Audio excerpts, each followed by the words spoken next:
So, before I even got to this person's debt, I had to break down their spending in two categories. I said categories. The first is going to be, hold on, I'm going to delete this video real quick. I'm going to write this down.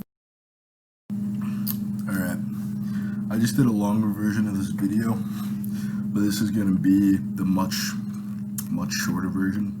Now the math is already laid out, the work is done. So we have a young woman.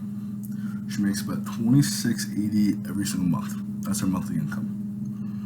Currently, she's spending about $2,118 on essential spending. These are things that she really has no choice but to spend the money on. And then about $880 in non-essential negotiable spending. These are things that, like her car note, internet, the phone bill. These are things that you might need, but you don't need the current method in which you're using. And the method in which you're using could be very ineffective for you, ultimately. And then she has about $16,290 in debt and 85 cents.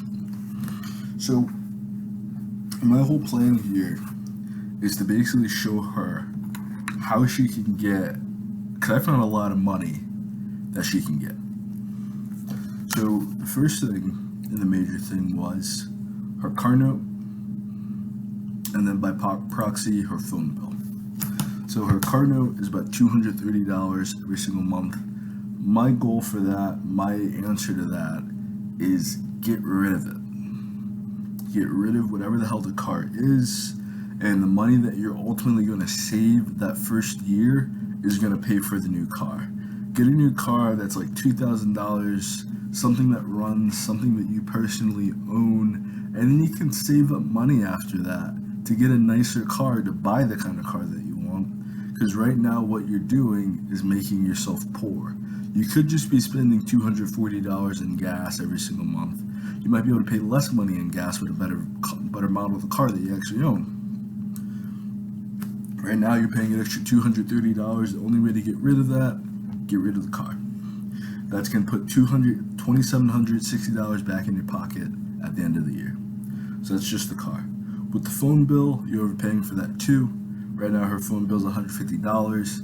My advice was, if you're on a family plan, make sure that the people on your family plan are giving you the money for the family plan. There is no point in you putting a family plan in your name if you're paying the whole thing by yourself. That is fucking stupid. The alternative to that is switch to a better phone plan. Drop the family plan. If that's your individual phone plan, drop that $150, pay the cancellation fee, because in the long run, you're going to be saving $115 every single month. Switch to something where your phone bill is $35, maybe $15. If you go to the $35 plan that I have, you'll be saving another $1,380 every single month. All right. The next major thing there was daycare, was food and daycare. With food, I know that you didn't put the real amount because there's very few people in themselves, especially with kids, unless you have like a banging body and you just are super conscious about the calories that come into your mouth. There's no way that you're only spending $300 on food. There's no way that you're not eating out. There's no way that you're not stopping by fast food or restaurants, anything of that nature, or picking something up for lunch. My first advice to you would honestly track the money that you spend on food. Just do it. Just track every single time, because just calorie wise, track every single calorie that goes in your mouth, track every single dollar that you spend on food, and that's going to give you a more realistic sense of what you're really spending your money on in general. The next thing would be daycare. My advice to that, the first sense of advice was, if you can fix things with the father of your kid, which 90% of the time you can, and then you just drop the unrealistic expectations for relationships that you have for some reason. Because if you had a kid with him, God honestly put this guy in your life for a reason. He should be watching his own kid. You shouldn't be spending $400 in daycare if you have another person in the figure. If you two are both working, then you need to report your dual income, not your individual income, and that would help your financial situations quite a bit as well, because you'll be fighting with two incomes instead of one. So with daycare, drop the individualistic mindset. Drop the mindset that he's not helping or that she's not going to help or some other crap like that. So either find a family member, either get back together with him, or find a family member, or find a friend with kids that's very good with kids, actually good with kids, not just that likes kids, because adults that like kids are creepy. Find a person that actually cares about your kids, can take care of your kids, and either for 3 months out of the year or for the whole year, you can pay this person half of what you're paying the daycare center, and that's $2,400 back in your pocket right there. The next major step would be your rent. This is going back to the essential spending. You need a place to live, but you already suggested moving back in with your parents, moving back in with your mother. You're paying $1,533 on rent every single month. Pay your parents $500. Maybe give them the whole $533. I don't really care. I would say just give them $500, save the $33 for yourself, because you have other bills in there that cost $33. Transfer that $33 to one of the bills that you have, such as your PS&G bill or your cat or AT&T.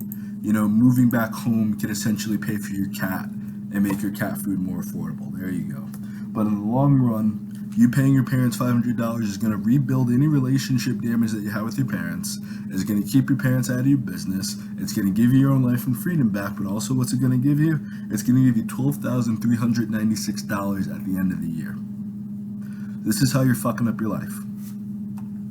Just real talk. I don't have time to bullshit people. Whatever independence issue that you had, whatever relationship issues that you obviously have for things not to work out with your father, whatever personal issues that you have to be in this much debt and to have that many issues, if you followed my advice, you have $16,290 in debt right now. You would be able to pay off your debt by the end of the year. Not just that, you would have $2,000 over. So your debt is $16,290.85. If you followed my advice here, you have $18,936 at the end of the year. All right. If you have any questions, if you have any concerns, if you have any confusion about that, how we got to those numbers, why I think that that's possible. Debt repayment will be a whole different issue. But honestly, just having enough money to pay for the debt, just pay your smallest debts off first, so that afterpay, get that out of the way, that quad pay, get that out of the way. You can probably do the afterpay as soon as you pay off the phone bill.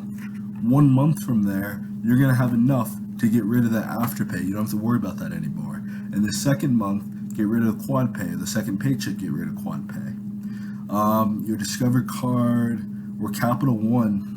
Man, I got a Capital One card too. So that's probably way more than $500 because you have late fees on that and you have a minimum payment that you need to make every single month. Get rid of that Capital One credit. Just pay that off. Just have the $500 sitting there for yourself. $770 that you're spending on Discover would be next. Get rid of all that consumer credit debt.